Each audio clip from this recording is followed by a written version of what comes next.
BNP চায় আওয়ামী লীগকে নির্বাচনে আসার জন্য।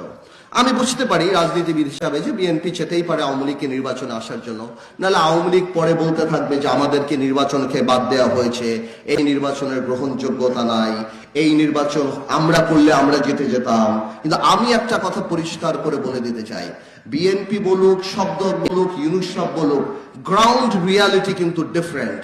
যেখানে আমার ভাইদের যেই যেই ডিস্ট্রিক্টে যেই গ্রামে 15 তারিখ 5 অগস্টে বা এই 17 বছরের রক্ত ঝরেছে, আমার ভাইদের লাশ গিয়েছে, ওইসব জায়গায় আওয়ামী লীগের ক্যান্ডিডেটেরা যা ভোট চাওয়ার মুখ রাখে না, তাদেরকে কেউ ভোট যেতে দিবে না।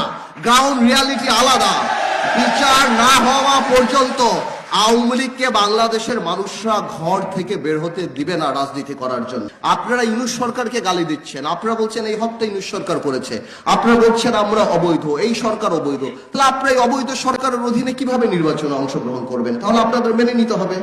তো আমি মনে করি যে বিএনপি হয়তো ছাড় দিতে চায় আওয়ামী লীগকে নির্বাচনে আসুক, বা নৈতিকভাবে আমি মনে করি না আওয়ামী লীগের নির্বাচন করার কোনো সুযোগ আছে। এবং আওয়ামী লীগের মতো দলকে, যারা গণহত্যায় বিশ্বাস করে, যাদের কোনো রাজনৈতিক অস্তিত্ব নাই, যারা ক্ষমতায় যাওয়ার জন্য সবকিছু করতে রাজি, সেই ধরনের দলকে বাতিল নিষিদ্ধ করার জন্য আমি মনে করি সংবিধানের